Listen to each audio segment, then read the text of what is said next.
On the 27th of January 2019, I uploaded the first official video to this YouTube channel, and I was ultimately asking if Brisbane is Australia's most boring city. The video took off. There were a few haters. You are really hard to watch and your voice is annoying. Most boring video anyway. His face is like egg. No, it's not. But ultimately, the video is just my way to see what are the things in this city that I can love. And I figured today was the day that I'd actually show you what I've found so far. So let's do it. Starting at South Bank, I always thought Street's Beach was pretty cool. And I always liked the Nepalese Peace Pagoda. But it was only when I started making videos that I learned about things like the Tudal, which are the erotic carvings that are in this pagoda that most people don't even see.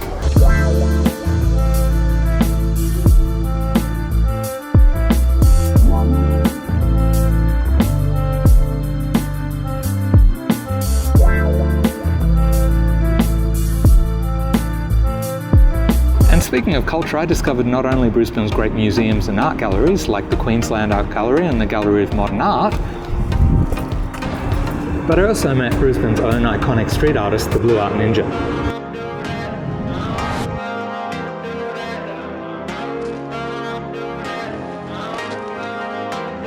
I discovered Brisbane's got a heap of great cultural events like the annual Street Art Festival, Curiosity, and Enchanted Gardens.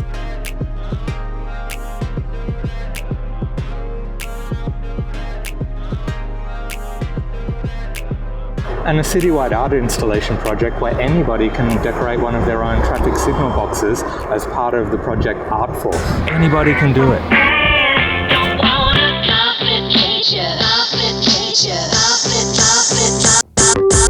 And while we're talking about culture, let's talk about the important one, coffee culture. In the original video, I complained about cafes' trading hours.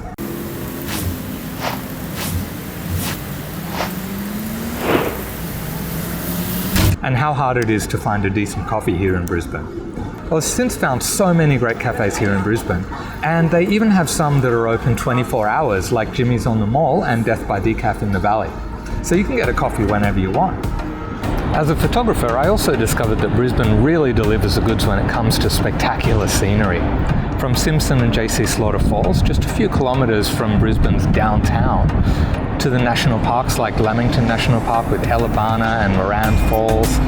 Also Queen Mary Falls and Purlingbrook Falls are great. And I've also discovered so many other great places in and around Brisbane since that first video.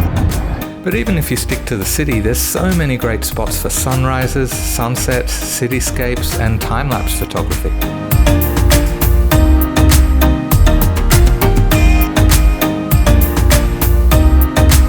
And watching the sunrise at Nudgee Beach is another great experience I've enjoyed since that first video.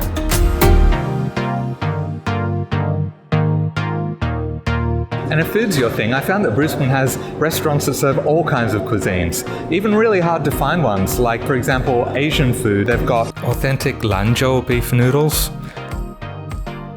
Guilin Mi Fen, Wuhan Re Gan Mian, also Vietnamese bun guon and pho, and really good banh mi. I also have plans to share great Brazilian, Colombian, and Mexican restaurants that have been recommended to me by people from those countries.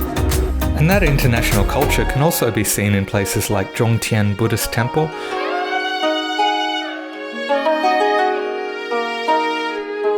and Evergreen Taoist Church.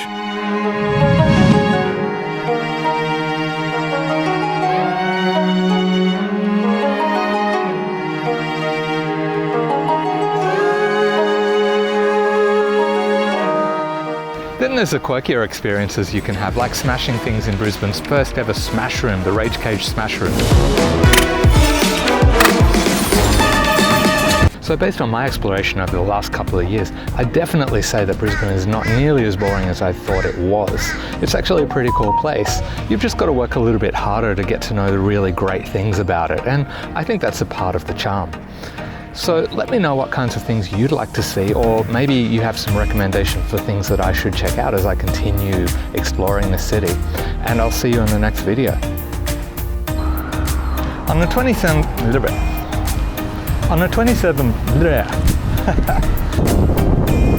Oh, the wind's just crazy now.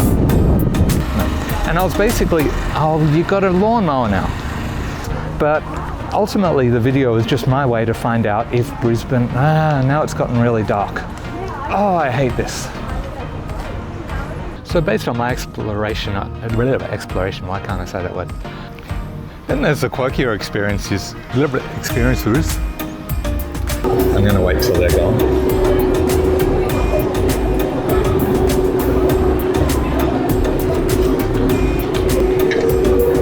Thank you.